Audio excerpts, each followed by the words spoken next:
Ahoy! Episode 21. Yes. 21 episodes deep. I'm Nick. I'm Adam. Welcome to Bottom of the Stream. Indeed. Welcome indeed. How are you? Very good.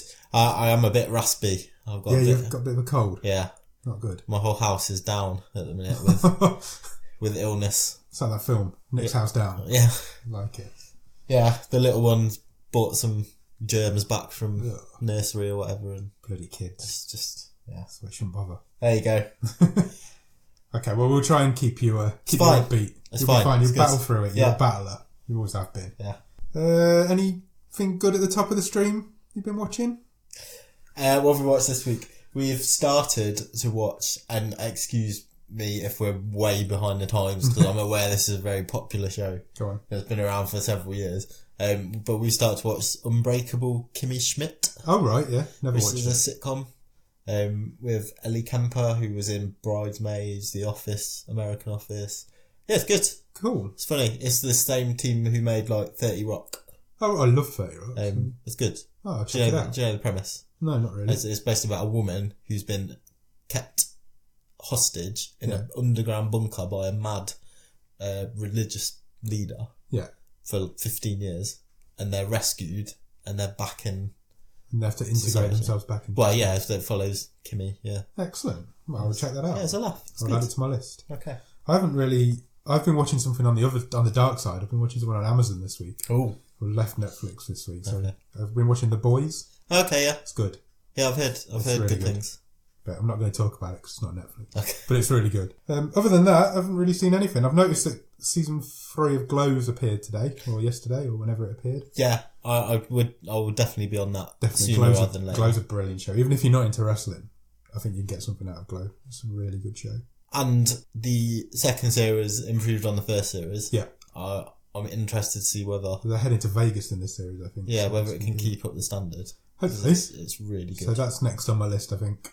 It's funny, it's dramatic, good characters. Yeah. It probably is at the bottom of the stream a little bit. It's not very it's not mainstream, but I guess not. It's quite popular. But it's made it to 3 seasons. It's a critical watching it. It's a critics darling of the critics though, isn't it? Yeah, it is. But yeah, definitely check out Glow. I've also today saw the trailer for Dark Crystal. Yes, I've seen that trailer a couple of weeks ago. Remaking that. Yep. So that comes out on the 30th of August. So definitely be watching that. So that's good. Yeah, good bit of 80s nostalgia. Yeah, Jim Henson's puppets. They were creepy. They were creepy. Dark Crystal's a really creepy film. Do you know what? Actually, talking about the Dark Crystal, I actually found the good guys creepier than the bad guys.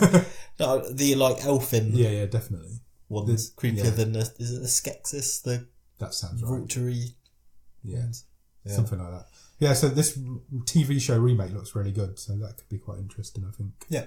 Right, shall I do the socials? And I've got something I need to talk to you about from last week's episode. Okay, good. Go for it. I've got a bit of an announcement during the socials. Okay. So that's quite exciting. Very good. So Twitter is BOTS_podcast. So is Instagram, BOTS_podcast. Facebook.com/bottom of the stream. The email address is bottomofthestream@gmail.com. And the website is bottomofthestream.com. Website. So we have brought the domain, bottomofthestream.com. It's pretty basic what's up there at the minute, but we're going to be working on it, I think. You can listen to every episode directly from the website from your browser. And the stream table's up there. There's links up there to all the major podcasting apps. Go check out bottomofthestream.com. We're going to be adding to it. We're going to do a news section and a few blogs, I think. That's a good idea. I think the internet's going to be quite a big thing. Yeah, so I think so. I think it's a good idea. We've got in on that. Yeah, I think we've got in on the ground floor. Got in early. So yeah, check out bottomofthestream.com. I've spent some money on it, so please check it out. Because I haven't got much of that. Last week we talked about Wish Upon. Yes. And we've got some admin to do, haven't we? A little bit. Yeah. So we had a bit of a discussion about towards the end of the film, where the guy slit his wrists. Paul. Yeah. And then appeared in the very next scene. Yes. And we couldn't decide if that was a continuity error or what. Because other things didn't undo. Yes. So I went back and rewatched the end of the film, and it definitely does happen. You weren't imagining it. He definitely slits his wrist, gets put in an ambulance, and then he's in the next scene as if nothing had happened. I think now that it is the wish he's undoing. Right. Because it was during that segment of the wish he's undoing. Okay. And he was the only one apart from Darcy kind of throws a spanner in the works. Because she was still she'd healed, but the scars were still there. Yeah.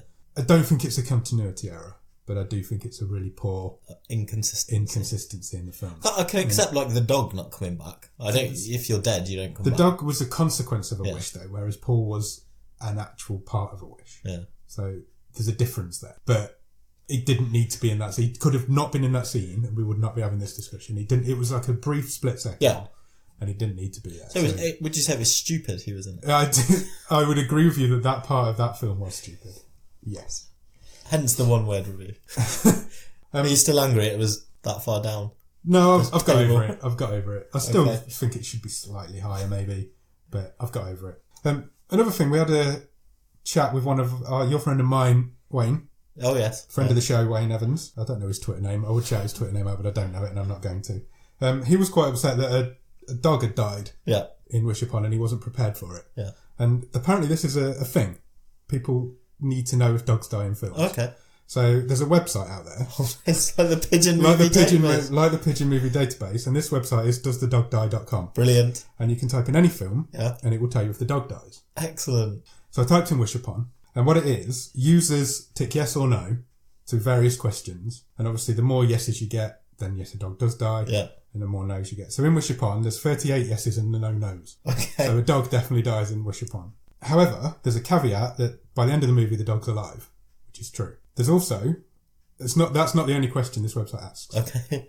Does the cat die? Right. That's the next question. 0 yeses, 7 no's. No cat in the film. Yeah. Does a horse die? Does an animal die? Are animals abused? Are any teeth damaged? Right. Is a question. Are needles and syringes used? Are there abortions? And are there anxiety attacks? Wow. So doesthedogdie.com goes from comedy to dark. Wow. Quickly. that has gone dark. So that's Wish Upon. I've also put in this week's film that we're doing, Hold the Dark. Yeah. Which is about wolves. It's got a lot of animals in it, yeah. Does the dog die? No. Okay. Is the dog a wolf? It's a wolf. It's a wolf.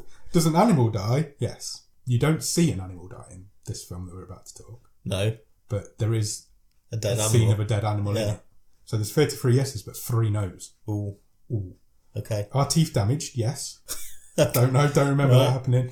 Are needles and syringes used? No. So yeah, if you want to know, are there bugs? There's more questions. Are there bugs? Are there clowns? Are there fat jokes? Okay. Are there ghosts? Are there incestuous relationships? Right. Hold the Dark. Yes. What? No. I will talk about that because I do have a bit of a theory on that. So basically, anybody can ask a question on doesthedogdie.com. Yeah. There's loads. Look at all these questions. This is just for Hold the Dark. There must be 100 questions. And so if you want to know something about a film, it doesn't necessarily be, does the dog die? You can ask any question. Does someone fart or spit? No. Can we potentially put these links to these useful websites on our website? Yeah, I will tweet a link out to it, and I will also put some links up. Maybe that's a good page for the websites that we've come across during our time. Like reference material. Like our reference Movie Database, and now doesthedogdie.com. Okay. So yeah, check that out. It's a good fun website, and you can type in any film and it will tell you. I don't know if it does TV shows. I'm presuming it probably does. Yeah, it does. So yeah, you type in anything and it will tell you if a dog dies or if anything else you want to know. Excellent. I'm definitely checking that out. Check it out. So I also have a quick update from last week. Okay. A Hunk or Monk update. Hunk or Monk update. Hunk or Monk went down a storm with our listeners. All the hunks are talking about it. All the hunks are talking about it. The monks are not because they're on silent. Yeah, exactly. But I just do a joke, sorry. Yeah, no, it's fine. It's fine. Yeah, John Cena, the hunk in question. Is he talking about it? Well, he's been having he's popped up a couple of times on my Twitter this week. He's been creating a few waves. Oh, really? Because he's started doing some random Normo following. Oh. So I've seen quite a few people just sort of like, oh, John Cena's following me.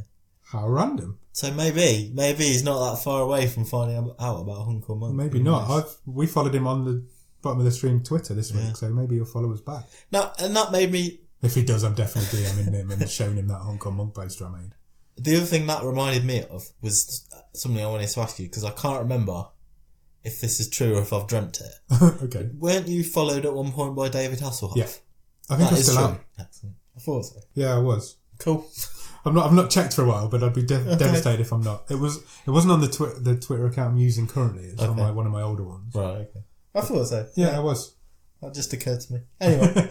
Right, that's all the admin done, I think. Yeah. Don't forget to go to bottomofthestream.com. I'm going to say it again because I'm quite excited and it was quite expensive. Shall we talk about the film? Yeah, let's do it. Let's do it.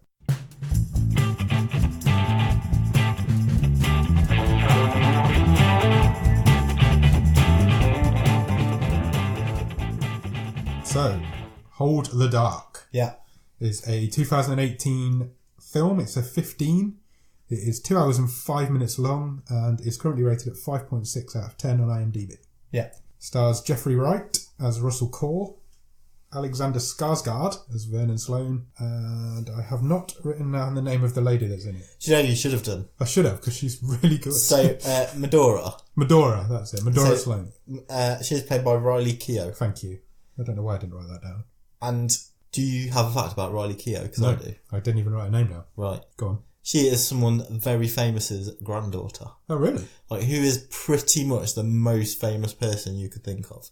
If you're just across the sphere of entertainment, you know, this person is literally one of the most famous entertainers who has ever lived. Nicolas Cage. Good guess. Good guess, but no. So she's his granddaughter? Yes. So we're talking older? Yeah. I don't know. He is no longer alive. She is Elvis Presley's granddaughter. No way. Yeah. Wow, that is the most famous man you can think of. Yeah. I can't think of anybody more famous. Wow. Yeah, she's... Doesn't Nicolas Cage have some sort of relationship with Elvis Presley as well? Oh, yeah, you're right, because... So, Riley Keough is Lisa Marie Presley's daughter. Yeah. And at one point, Nicolas Cage was with... There you go. Lisa Marie Presley. Oh, I wasn't far off then. So, maybe, technically, we could claim Nicolas Cage as her stepdad. Maybe. That might be slanderous, though. Don't say it. At some point. Well, maybe. I don't know if that Cool, passed so us. she's Elvis's granddaughter. Interesting. Yeah. There you go. Cool. The film was directed by Jeremy Saulnier. Yes. Who we have come across before. We have. He is our first repeat director across Bottom of the Stream out of the 21 episodes we've now done. I can't really remember any facts about him, but he did direct Murder Party. Yeah. Which is alright. It's not great. It's fine, but as we said at the time... Quite at the bottom of the list, so it can't be that good. Yeah, as we said at the time, though, it's the lowest budgeted thing we've watched. Definitely. It was pretty much a student film. Yes. Did you pick up who wrote this film? Yes. Go on, you go for it then. No, you go for it. No, you go for it. It was written by, I'm going to say Mason Blair. Yeah, I think so. I think it's a soft C. It's got a C in it, but I'm going with a soft. Who played the werewolf face man in Murder Party. Yeah. And also wrote Hold the Dark. Yeah, he's in Hold the Dark. He's in Hold the Dark as well. So he's our second repeat actor. Yeah. In 2 weeks. Yeah. Nice. Yeah, good. Yeah, he wrote this. He's in Murder Party and he's in this and he wrote this. And it seems like him and Jeremy Saulnier, because he's in Green Room as well. So I think them two must have grown up together or worked together a lot. Yeah. Over their time. Frequent collaborators. Yeah. So what's the premise? The premise of Hold the Dark is that a lady's son gets kidnapped by wolves. Jeffrey Wright plays a guy called Russell Core, who is some sort of expert in wolfage. He's a wolf tracker. He's a wolf tracker, yeah, he can find... Expert. Yeah, he's a wolf expert. And she calls him in to try and help her find her son, either find his body or find him. Yeah, or at minimum, she sort of says... So she writes him a letter, and it starts with a voiceover. It does again. And she sort of, at minimum, wants him to bring back the wolf. Yeah. That killed her son. Yeah, because her husband's about to come back from the Iraq War, which gives her a time frame of where this film's set, and she needs something to show him when he comes back. Correct. So, do you know anything of the name Medora? No. I like it. It's quite an unusual name. It is a very unusual name. So, Medora, yeah. I'm bringing out my English literature degree here. Oh, somebody's got an English literature degree. Medora is a character in a poem by Byron. Right. And the poem's called The Corsair, and she is the wife of basically a pirate. Oh, right. Who goes away. Getting a literature lesson. So her husband goes away overseas to fight and loot and pillage, and she waits at home for him to return. Oh. Bit similar to this character. That's exactly how this film is, yeah. So there you go. So that's where that name comes from. Wicked. Good spot. And this is an adaptation of a book, and it's a Netflix original. Yes. Cool. Brilliant. So the film starts with her writing this letter to Core as he's travelling to Alaska. This film's all set in Alaska. Yeah. Beautiful Alaska. Yeah.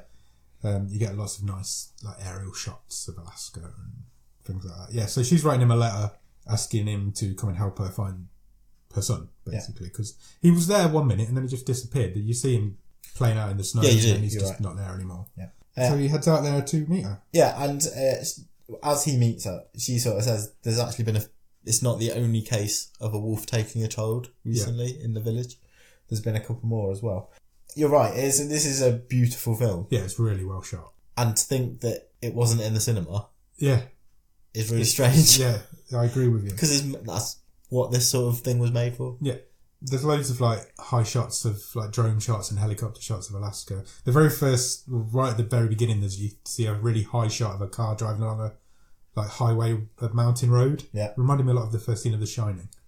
Because that's all like snowy peaks and cars driving to it. Yeah, and a lot of the first sort of 10 to 15 minutes is just what we've just covered. So it's Cole meeting Medora, and it turns out he's working pro bono, isn't he?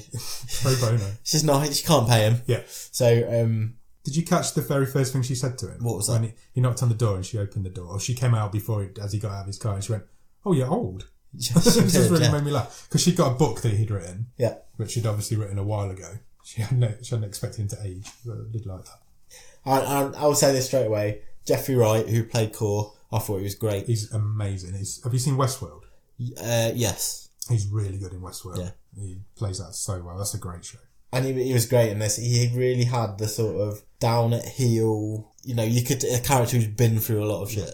He's a budget Forrest Whitaker, but he plays it well. I recognised him from, I don't know if it's right to say he's most famous for, because he's in loads of stuff. Yeah. But he's been in all the newish James Bonds, hasn't he? With Daniel Craig. I don't know. Yeah, he has. Oh, okay.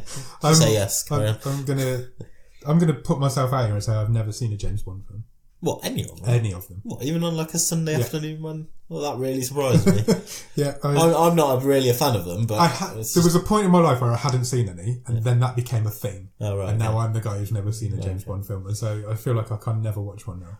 I'm not a massive fan of them. They don't really do anything for me, but I'm just surprised by the law of averages. Yeah, the amount that they're on TV over here in the UK. Yeah, that you've not just happened to sit through one. I don't know if I'm going to get abused for that, but probably. I don't think they're all they're cracked up to be, personally. You're definitely going to get abused for it. Yeah. I can't even slag them off. I've never seen it. Because you don't like it. Bring it on. How did we get onto James Bond? Because of Jeffrey Wright. Oh yeah, because of Jeffrey Wright. So she says she can't pay him and he says chocolate's fine. Yes. She gives him some chocolate. Yes, she does. And straight away, you see how nicely this film's shot. You've got all the harsh, bright colours outside. Every time they're inside in a cabin, it's warm, it's muted. There's a fire on. Yeah. There's a real contrast, and it's really well shot. Yeah, and it looks great. It does. Then some weird stuff happens. It does get batshit crazy. So Mr. Core is curled up on the couch trying to get some sleep before he heads off into the snow in the morning. Yeah, and he's woken to the sound of Medora having a bath. Yeah, in the middle of the night. And she gets out of the bath. She's talking to herself while she's having a bath. Yeah, sort of chanting almost. Chanting, yeah. She gets out of the bath. Yeah. It's dark as. Yeah. She's wearing a mask. She's wearing a really creepy mask. Like a wooden wolf mask. Yeah. And she comes and snuggles up to him. Yeah, she gets in bed with him and... They have a bit of a cuddle. And then she they spoon, don't they? They spoon. And then she kind of gets him to choke her. Yeah, she puts his hand around her neck as they're lying there. And then he pulls it away eventually, but it's weird. Yeah, and that's our first clue that things aren't. Yeah, Medora's not all she's cracked up to be. Well, not all that she seems. And meanwhile, there's a native Inuit outside watching the cabin. Yes, just watching. Yeah.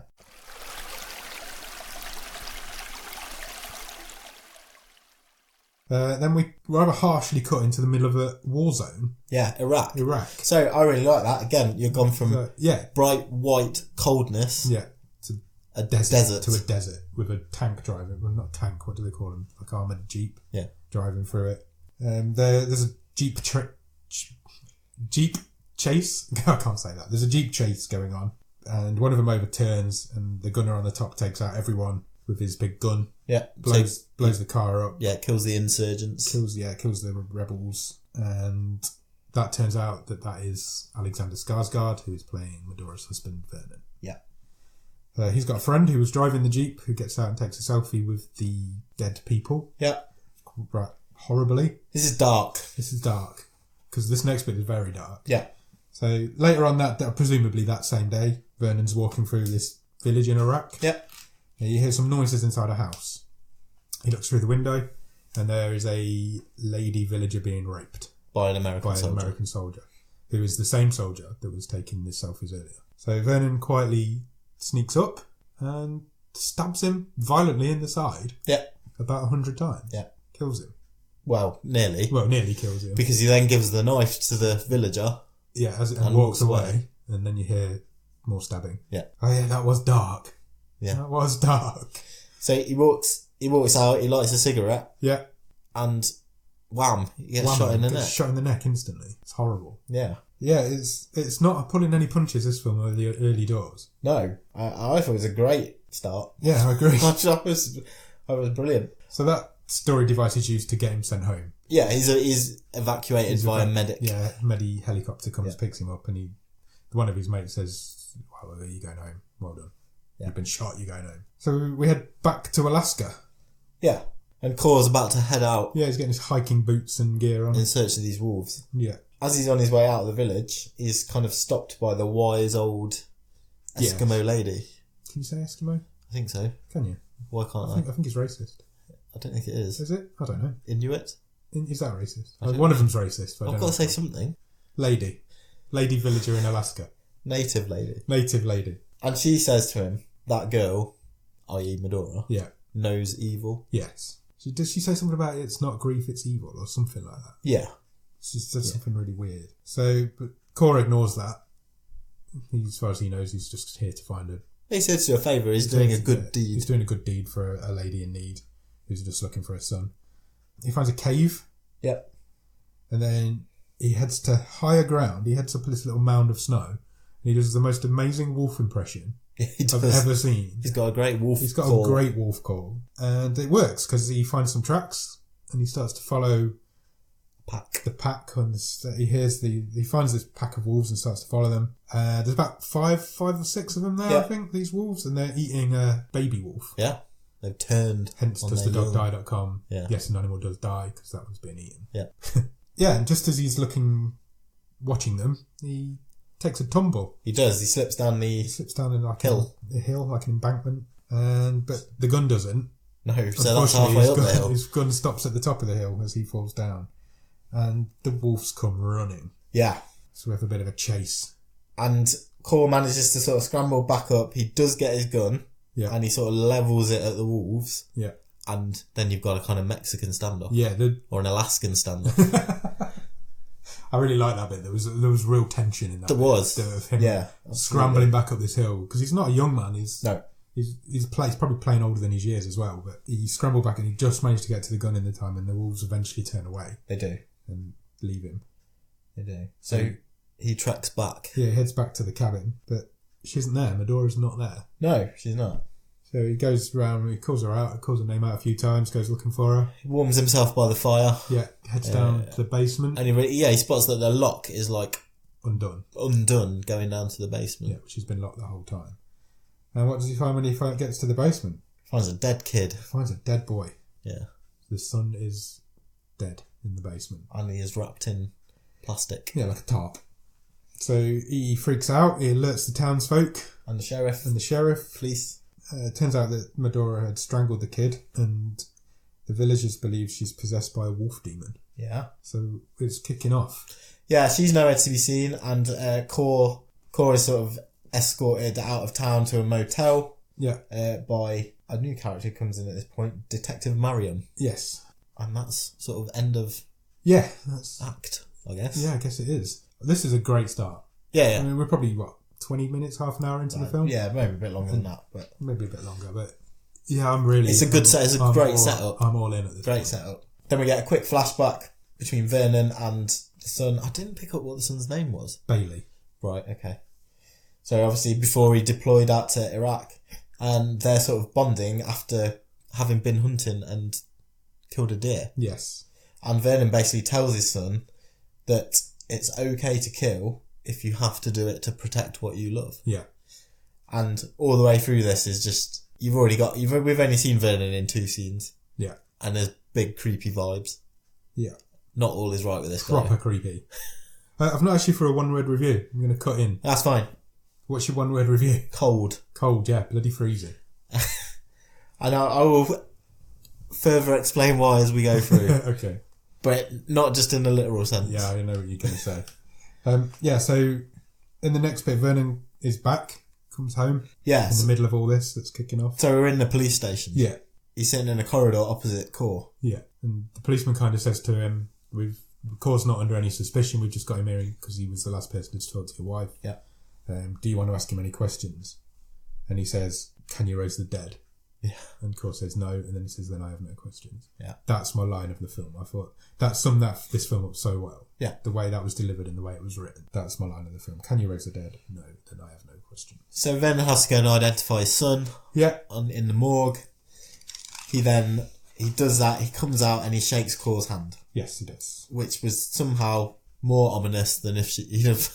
Yeah, because he didn't... thrown a punch at him or something. Because he refused to shake the cop's hands. Yeah, he did. And then... So Core and Sheriff and Detective Mariam leave. Yeah. Because they're heading back to the hotel. And Vernon shoots the two cops that are left in the head. Yeah. Just quite brutally. Just whammo. That the second one, when that kid's begging for his life. Executes him, yeah. Yeah, that kid's like, no. Yeah. And then he shoots him. I didn't see that coming, and that really sets the pace now of what we've got. Yeah, so he's not on his own though. His friend comes to help him. Yeah. Cheon, yeah. Who's another native to the village. Yeah. So it turns out that Cheon's daughter was also taken by wolves. Yes, but they never found her. Never found a body. And he is friends with Vernon, so he helps Vernon bury the policeman. Yeah. And they go back into the morgue. Yeah. And they take Bailey's body. The body. Put it in a box. Put it in a makeshift coffin. Yeah. And they bury that as well. Bury it in the snow. They kind of part at that point. And, Vernon goes home at that point. Yeah, and Sion sort of says, I'll hold off basically, I'll give you some time while you have to go and do what you want to do. Yeah, so he basically, he wants to avenge the death of his son. So he's going to go looking for Medora. But yeah, and he doesn't want anybody getting in the way of that, which is why he's taking the police out. Yeah. And he needs to do it. He needs to get vengeance himself. Yeah. Basically. So he goes home. He's got the police report on his missing wife, which he reads and then burns. And then you see him preparing his gun. Yeah. Is this where the old lady comes in? Yeah, so Vernon goes to see the old lady again. And she tells a story of how that when she was a little girl, she remembers seeing bodies stacked up in the village. Yeah. Because the village was swept with flu. Yeah. And it almost wiped out the whole village. So bodies, the authorities were literally stacking bodies throughout the village. But one morning everyone woke up and the bodies were strewn everywhere. Yeah. Because wolves had come and eaten them. Yeah. And it all sounds really good, and it's good exposition and it's good points. Some of that stuff really dragged. Yeah. That scene really did. Yeah. I'll give you that. At times this film felt a lot longer than it was. Yeah, it is over 2 hours long. But that's an average It's an average film. It's longer than a lot of the films we've done. Yeah. Because a lot of the Netflix stuff's about 90 minutes films. But yeah, it did drag a little bit, but I think it needed to be in there. It needed some backstory. Is a fine balance on this between creating the atmosphere it wanted, yet not pulling and dragging down the story and the narrative, I think. You needed to know that the wolves had been before. Yeah. And it will have some parallels with what will happen in a few minutes. Exactly. It all makes sense in the end. So Mr. Core is then, he's in a motel, he's ill, he's got a cold. Yeah, he's a bit like me. Yeah. He's in bed. He's waiting to go home, basically. Yeah. And he tries to contact his daughter, who's also in Alaska. Yeah, she works in Anchorage. And she's teaching. Yeah. So he leaves her a message. Yeah. He then has a vision of Medora. Yes. And she says to him in this vision or dream, there's something wrong with the sky. Yes. And then she just vanishes. She's like lying next to him on the bed. Yeah. And then she just vanishes. So Core tries to ring the detective at the police station. Yeah. But there's no one there. Because they've all been massacred.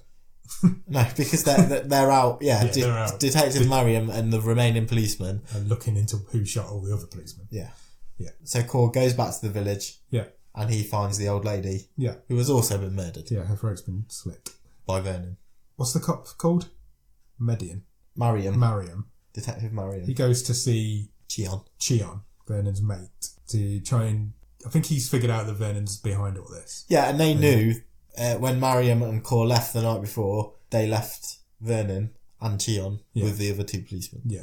So there's no doubt about in their minds. Because in the police station, when he's looking over all the dead bodies, he says, there's going to be a war or something. So he heads down to see Cheon with a lot of policemen. Yes, like the whole police department. The police department follows him. There's 4 police cars and a couple of and vans. And he tries to reason with him. He's like, let us do our job. We'll find her. Yeah, don't stand in our way. Don't stand in our way. Don't get involved. Cheon says, we will find Medora without the police's help. Yeah. And so he walks away. What's his name? Mariam. I don't know why I can't get that in my head. He walks away and Cheon, closes the door on him. Mariam retreats back to with all the other cops. Yeah. And then, so the way the shack is pretty much just a shack cabin is laid out is that you've got the door downstairs and then upstairs you've got a kind of double door. Yeah. That sort of swings open and Cheon's sitting behind a massive machine gun. Yeah. And he starts slaying all these policemen. He Cor spots that it's going to happen, so he manages to get under a car and get the other guy out of the way. I've already forgotten his name again. Mariam. I can't. That will not come into my head. So he's with a young deputy, so they're behind another car. So they're hiding, but these policemen are getting mown down and all over the shop. What happens now is 15 minutes of probably the best shootout I've seen in it's exactly what I've written here. Time. This is a great firefight. I watched this in the cinema, in the streamboat with my projector and my soundbar booming, and it was so loud. It was constant for at least 10 minutes. Yeah. Boom, boom, boom, boom, boom. These cops are getting annihilated. The cars are blowing up. There's bullet holes everywhere. It's a fucking brilliant firefight. It's a bloodbath. It is a bloodbath. It's a total bloodbath. Everything the cops fire at him is missing. Yeah. He's not in any danger at all. And it's brilliant. Yeah. It was so gripping. It was gripping. It was really gripping. It was really good. I would go as far as to say that as a single scene, it is probably the best thing we've seen on this podcast. Oh yeah, 100% agree. It was 100% agree. Brilliant. So the head cop, whose name has gone again, Mariam. I must write it down. Mariam. He kind of manages to get to the side of the house. So he kind of flanks it a little bit, doesn't he? At the same time, one of the other cops has been shot, but he's still alive. Yeah. He's just lying in the way. So the young cop who was with him decides, he makes a decision, I'm going to go and try and help my mate. Yeah, so he walks out right into the path of the machine gun. And his fucking legs get shot off. It literally, this packs no punches. No. This is all in. And he's screaming in the road. Cor gets a gun from somewhere. He's shooting up. He manages to rescue the young guy. So Cor basically just goes for broke and he walks straight down the middle as Cheon is reloading the machine gun. And he just pulls this young guy out of the way. Yeah. At the same time, Mariam has sort of snuck round the back. Yeah. He's avoided a tripwire because he noticed that the door's booby-trapped. The door's booby-trapped with another shotgun. And basically, he gets up. He gets behind Cheon. Yeah. And they have a bit of a standoff. Yeah. They say something between each other and then they've got their guns pointed at each other and Cheon just goes, boom. Yeah. And that tricks him into shooting him. Yeah. And he shoots him and he flies out the window and just lands in the snow. Yeah. Oh, it was so amazing. Yeah. I absolutely loved that scene. It was crazy times. Yeah, it was great. I wasn't expecting it in this film. When I saw this film come up, I wasn't expecting anything like this. And it was brilliant. That scene's worth watching this film alone. And it really popped because they'd stood at the front door and talked for 5 minutes. Yeah. They'd brought the pace right down. Yeah. And it is a slow film in parts. Yeah, it is. So that's not necessarily a criticism. No, not at all. If it's done right, the slow film works. Although, I parts of it, there were probably a few bits you could have trimmed off. Yeah. But to slow it down at that point and then just bang, bang, bang, bang, straight into that scene. As soon as them doors opened upstairs, it was just it was crazy for 15 minutes. It was so loud sitting in here listening to it and watching it. It was brilliant.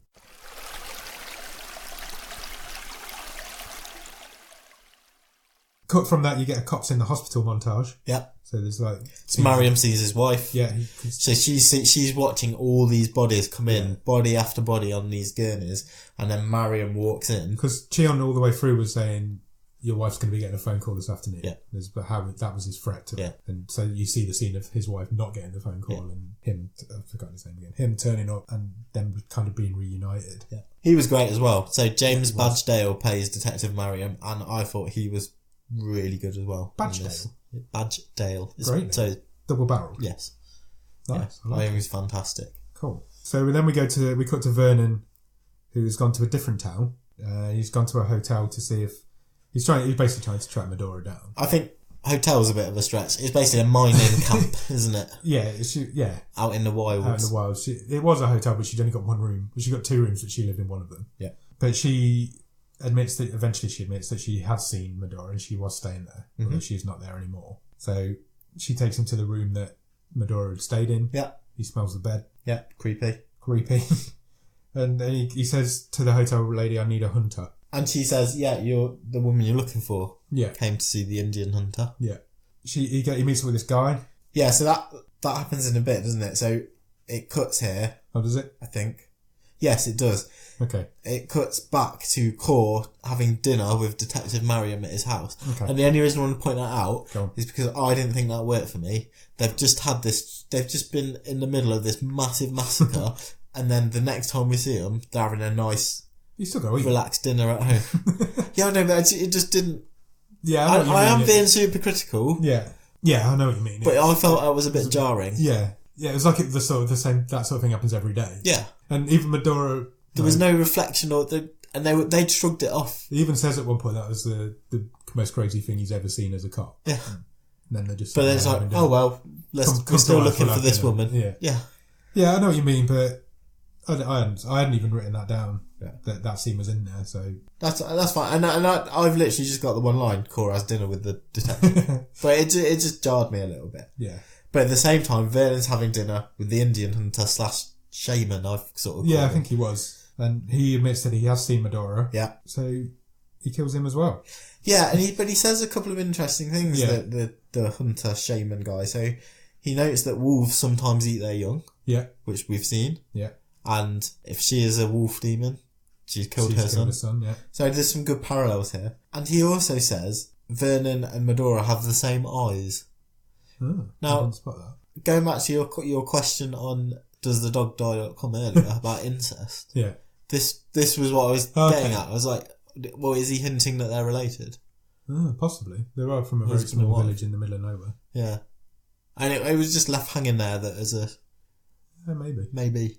It was never explicitly The answer was yes on doesthedog.com.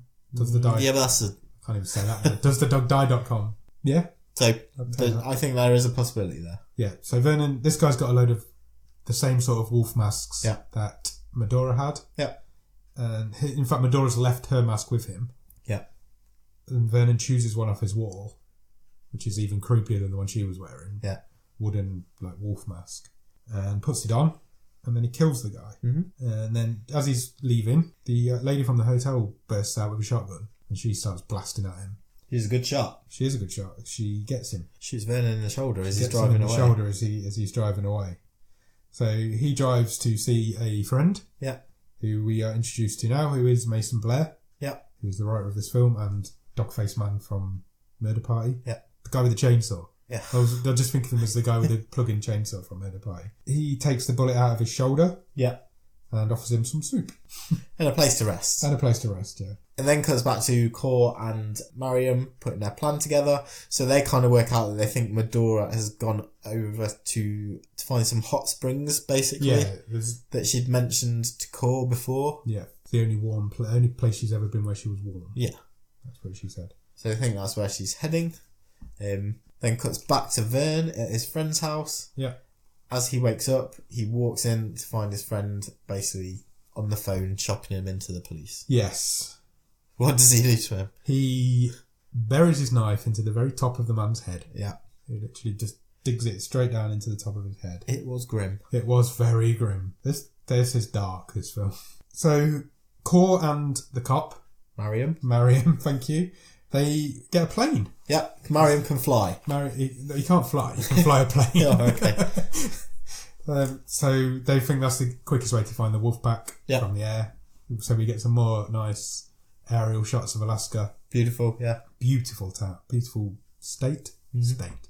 Beautiful state. And they find the wolves. They land on a frozen lake, which, when he got out of the plane, I was like, please slip over. Because if I got out of a plane on a frozen lake, I would be on my arse instantly. But he doesn't, and they find some fresh wolf prints, and they are standing around looking at these prints, and suddenly an arrow goes straight through his neck. Through Detective Marion's neck. So I don't have to worry about him anymore, because it literally goes in and out in a split second. He is dead. Vernon is also an expert archer. Yeah. Somewhere he stopped along the way and got a very expensive looking bow. Yeah, rebound bow.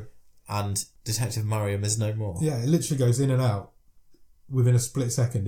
He wouldn't have even seen it coming. No. And then it just hits the snow behind him. So Core is all on his own. Yeah, it's 1-on-1. But he finds the cave quite quickly. He does. And I'm presuming it was the same cave he came across when he was trekking originally. Yeah, I think you're right. So he kind of knew where he was going. Yeah. And who's in the cave? Medora. She is. So he tries to get her to come with him to say, look, Vernon's hunting you down. You need to come with me. And then he takes an arrow. He does. In the shoulder. So he's not dead. No, he's very badly wounded. Very badly wounded. He's got an arrow in him. Yeah. Through him. So Vernon comes into the cave where Medora is. Yeah. He grabs her around the throat. Yeah. Lifts her off her feet. Yeah. She takes his mask off and they have a kiss. Yeah. So suddenly cut to the next morning. All three of them still in the cave. They're all still alive. Yeah. Vernon comes over to Core, pulls the arrow out. Yeah, he unscrews the arrowhead. Yeah. And then pulls it back through his... It was horrible. And Medora and Vernon leave together. Yes, and they leave Core in the cave. Yeah. On his own. He tries to crawl away, but the wolves are there. Yeah. They're watching him. So again, we've got our Alaskan standoff. Yeah. Core versus wolf. Yeah. So they start heading towards him, and two guys on a snowmobile turn up. Yeah. Skidoo snowmobile. Vernon digs up Bailey's body, and they drag it through the snow. Yeah, and that's the last we see of Vernon and Medora. That's the last we see of Vernon and Medora. I didn't mind, the bit where Core was saved by the passers-by. No, I didn't. Because, and I just appreciate the effort, is just before they landed in the plane, Vernon said to Detective Marion, "Oh, there's a snow machine down there." Yeah. And Marion said, "Is it Vernon? Is it Medora? Is it who we're looking for?" And he said, "No." So and just that little hint of they're, because those guys were close, they're the ones that rescued him. Yeah. I just helped. No, I liked it. Yeah, I'm fine with it. Nice detail. As you see them dragging Bailey's body through the snow, the wolves are following as well. Yeah. So that's an interesting thing. Some villagers help Core heal his shoulder. Yeah. And then he wakes up in a hospital and his wife's there. Daughter's there. Is it his daughter? Well, I presume so, because that's who we rang earlier. Yeah, the teacher. I saw a lady. I presume. Yeah, okay, we'll go with that. His daughter was there. And that's the end of Hold the Dark. Yeah. What did you think? Mostly good. Yeah. Parts of it were great. Yeah. On the whole, I love that phrase. It left me a little bit cold. Really? A little bit. Okay. I just think I wanted a bit more from some of the characters. I think the actors were all great. Yeah. But there was a bit of distance. Like, Core wasn't as sympathetic as I wanted him to be. Yeah, okay, I'll agree with that. My favourite character was actually Detective Marion. Yeah, he was really good. He did play it really well. Because I felt he had more... I almost felt like he had more skin in the game. He had more to lose. It's interesting you say that about Core, because I think Medora and Vernon were supposed to be distant, and you weren't supposed to sympathise with them. They're wolf demons. Yeah. they were basically... Everything they did, when you look back on that film now, everything they did in that film is what wolves would do. Yeah. And what wolves did do. And it was all foreshadowed by the pack of wolves. But yeah, Core's character maybe wasn't as rounded as it could have been. That, for me, that's a minor criticism. I'm not... But I enjoyed it. I loved it. I thought it was really good. It's I'm going to say this. Like, I don't mean to disparage everything else by saying this, but this was a proper film. We've said it a few times. It was like the way it was shot, written. Yeah, we keep saying, occasionally we'll say this is a proper film. And we've said it about 4 or 5 times now. And we must get around to the fact that we're actually reviewing proper films. But you're right. Yeah, I know what you mean. It was like, there was more budget than we used to. There was a longer runtime than we used to. It was shot... To say this is the same director that directed Murder Party, mental. There's a world of difference between those two films. I appreciated the depth to it. The detail, the attention to detail was great. Cinematography was brilliant. Performances were really good. Yeah. I did really enjoy it. There was just something that I don't know what it was. I can't put my finger on it. Yeah. Parts of it just left me a bit cold. I didn't really, like I say, I was really disappointed when Mariam died, and I kind of wanted to see more of him, and I wasn't that bothered about Core. Yeah. And he was like the main character. Yeah. And I didn't quite... I didn't really connect with him. Connect with him, okay. And I think that's the only... Maybe that's just a personal thing, but I just didn't Do you think it would have been better if he'd have died and Mariam would have survived? Possibly, Taking out Core would have been a really good twist at the end. Yeah. Kill your main character off. Maybe that would have worked slightly better. Yeah. But that's not to disparage the performance of... Because Jeffrey Wright was great. Yeah, he was. He was really good. Yeah, I think I just didn't quite get that connection with that character. And maybe that's probably it, I think. But yeah, on the whole, no. I would recommend anybody go and watch it. Really enjoyed it. It's violent. If you're not into violent films, then you're probably not going to enjoy it. There's a lot of... It's got a real rhythm to it, this film. So it's like slow, build, and then it's like bang, pow. Yeah. Hits you in the face. Yeah. When it is slow, though, it is really slow, and everybody talks in whispers. Yeah. It's really quiet. You have to really strain your ears. Yeah. And then all of a sudden it'll like hit you with that gunfire, for instance. Yeah. And it is so loud, and that contrast between the same as at the beginning between the snow and the desert. Yeah. There's two completely different sound profiles to this film, and it's like everybody whispers. Yeah. It's really quiet, and then it'll be bang. Yeah. Come and look at this. But there's loads to like here. Like we've talked about how it looks. So you've got like even in the midst of the shootout, you've got the blood on the snow. Yeah. So you've got all these contrasts. One thing that really stuck out to me, and we've probably not mentioned it in many films we've seen, I thought the score to this was really good. Really good. So again, the music sort of ebbed and flowed really well with the action, and it really added to the atmosphere. Audio, the whole audio track, everything in the audio was amazing. Yeah. Like I was saying about it being quiet and loud and quiet, and then the music adding to that, and the wolf calls, and we don't mention it enough, but I thought that was really good. Yeah, I enjoyed it. It was good. Cool. Good pick from the randomizer this week. Definitely, yeah. It's been a while since we've had a really good film. I'd watch that. I would recommend anybody go and watch it, unless you really don't turned off by violence. Which is interesting, because that brings us to the stream table. I can see you looking at it with your eyes. I am using my eyes. You're using your eyes to look at it. Who wants to go first? Do you want to go first? Yeah, okay. Go on, where do you think it sits? So, it's definitely top half. Yeah. I'll tell you what, I'm just debating. Does it sneak into the top 5 or not? Wow. I'm struggling a bit, because I can see an argument for it being anywhere from 3rd to 6th. Do you want me to say where I am on it? Because, and the reason I say that, the reason I say that is because I've enjoyed all of those films. Yeah. So the top 6, if you're saying between 3rd and 6th, the top 6 are The Dawn Wall, Mirage, Little Evil, Cube, Night of the Comet, and Bait. Yeah. It definitely fits in there somewhere. Yeah. I think it's better than Bait, personally. I agree. I'd have it above Bait. I agree. For me, I'm going to tell you where I think it goes. I think I know what you're going to say, but go on. I think it goes in at number 3. Okay. I really enjoyed it. I think it's better. I think it's a better film than Little Evil.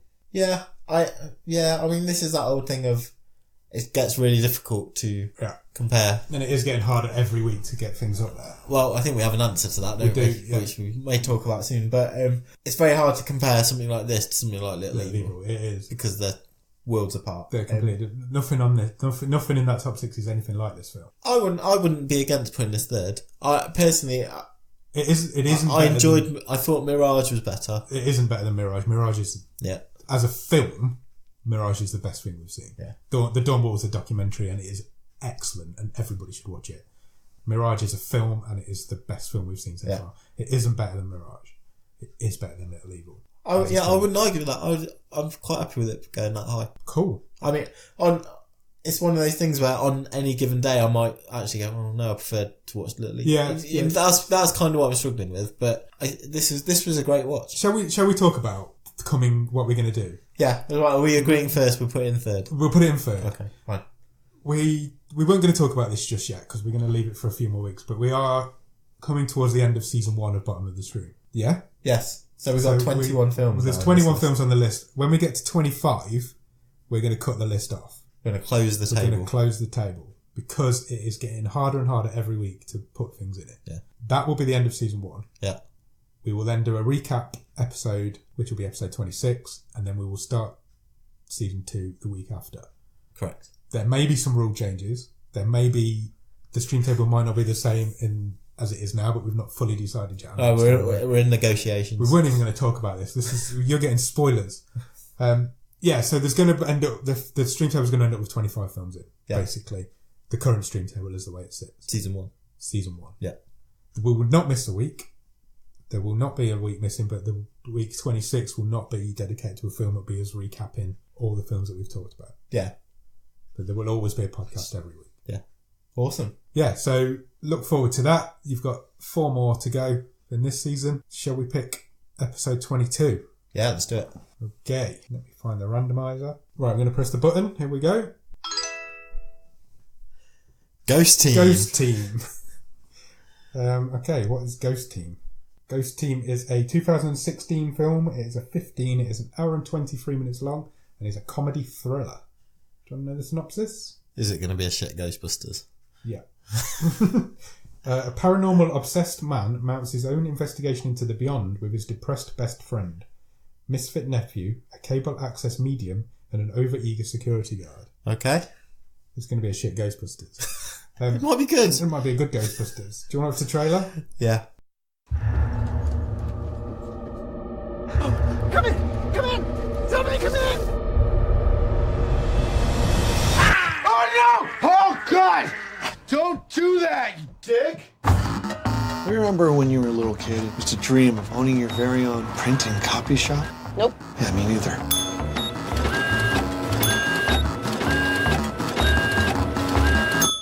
Thank you. This guy came into my shop today. I have a broken down old barn. It's probably haunted.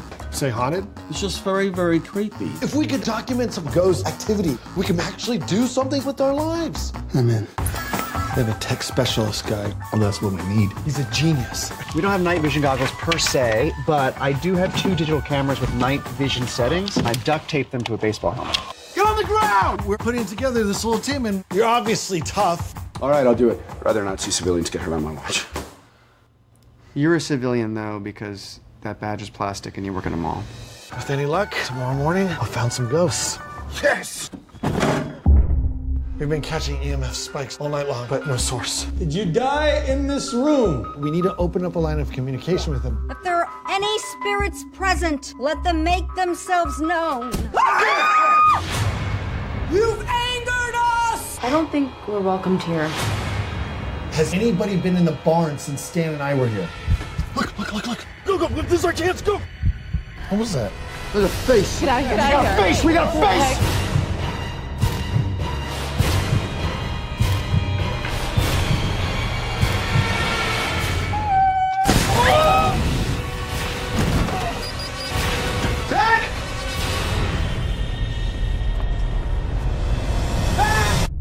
Ross?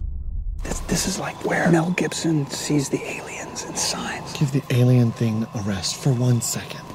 Okay, 2 of our friends just got taken by demons. Oh, so it's okay to believe in ghosts, but aliens are ridiculous. Do me a favor, if you see a zombie, don't shoot him in the chest, okay? You gotta aim for the head. Quit it! Stop it! You're getting spit on! I don't want you! Well, that's going to go one of 2 ways. Yeah, so you might be right. It's going to be interesting, that one. So, yeah, Ghost Team, that's called. Go and check it out. And we'll be back next week to talk about it. Sure will. Thanks for listening. Cheers. Cheers. Bye. Bye.